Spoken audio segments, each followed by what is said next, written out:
Title: I found lube and Viagra in my wife's purse. I didn't say a word. I swapped them out for chili extract and laxatives.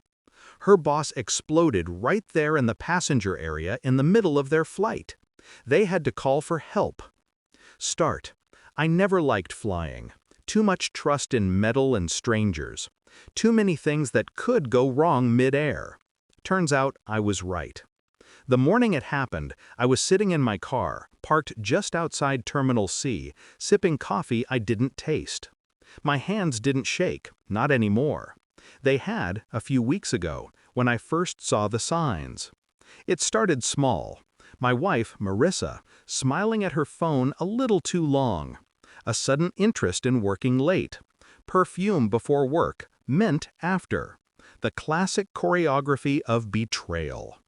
I tried to ignore it. Love makes you stupid, but habit makes you blind. Then, one night, she left her purse on the kitchen counter, wide open, trusting, careless. Inside, I found it: Viagra, a small tube of lube, and a single airline ticket. Business class. Destination, Chicago. Not her usual route. The name on the itinerary told me everything.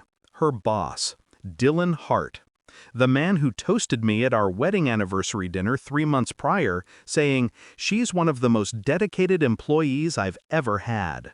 Dedicated. Yeah.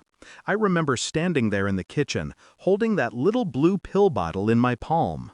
My pulse wasn't racing. It was slowing. Freezing. My mind was already shifting gears from emotion to precision. Pain sharpened into purpose. That night I didn't confront her, didn't scream or cry. I simply waited until she fell asleep. Then I did what I do best: research. You see, I'm a chemist, not the mad kind, the kind that understands the difference between heat and combustion, between pain and annihilation.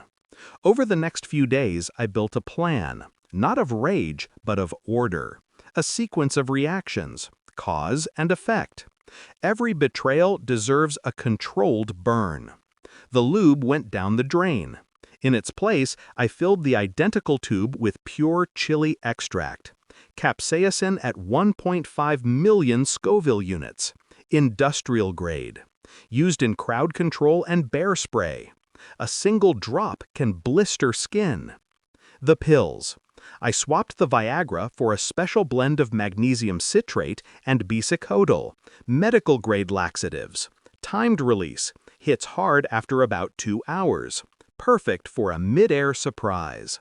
The finale. The rubber. They kept a secret stash I knew. Marissa had bought a fun travel kit online, thinking I didn't notice. I did. So I added my own touch. A small pinprick in each condom, followed by a few drops of liquid irritation compound I'd derived from chili oil and menthol. Invisible, undetectable, unforgettable. I put everything back in her purse and went to bed beside her like nothing had changed. When the day of the flight came, I kissed her goodbye. She smiled, still lying, still confident. She thought she was getting away with it. That's what made it beautiful. 3 hours later, I watched the chaos unfold on live updates. A plane en route from New York to Chicago made an emergency landing in Cleveland due to a medical emergency. The report said a passenger had suffered a severe allergic reaction and extreme gastrointestinal distress. I didn't need the details. I already knew the sequence. What I didn't expect was the media coverage. Passengers filmed it, of course they did. The video leaked online within hours.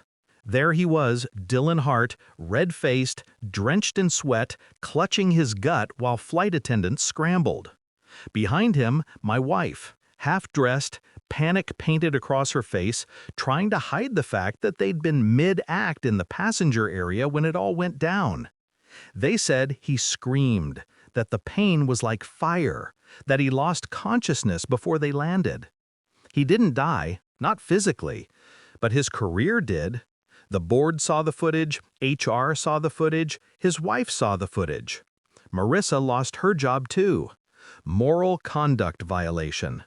Her phone buzzed for days with messages from friends, family, her mother. She didn't answer any of them. When she finally came home, she looked hollow, like something inside her had been burned away. She sat across from me at the kitchen table, couldn't meet my eyes, couldn't say a word. I didn't need her to. I let the silence fill the room until it felt like glass between us. Then I said quietly, "I hope the trip was worth it." Her lip trembled. That was all I needed. I didn't hit her, didn't shout. I simply stood, slid the divorce papers across the table, and walked away. Everything was already arranged. Accounts closed, assets transferred, her name erased from everything that mattered. For a long time after, I didn't feel proud, just still, like the storm had finally passed. Revenge doesn't heal you, it sterilizes you. It burns the infection clean. Weeks later, someone slipped an anonymous envelope under my door. Inside was a printed photo, a still frame from the plane footage. Dylan, mid-scream. Marissa, frozen beside him, her hand reaching for help that would never come. On the back, someone had written in red ink, "This went viral. You win." I stared at it for a long time. Then I burned it in the sink. People think revenge is about anger. It's not. It's about equilibrium, restoring the weight that someone tried to shift against you. And sometimes it's not about destroying them, it's about letting the world see exactly who they are, stripped of the lies they wrapped themselves in. Marissa moved out of state after the scandal. Dylan moved somewhere quieter, away from cameras.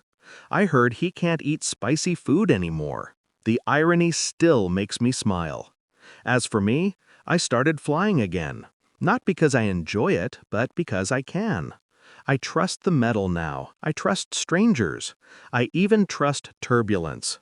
Because no matter how high you go, the truth has a way of finding its altitude. And when it falls, it never misses its mark.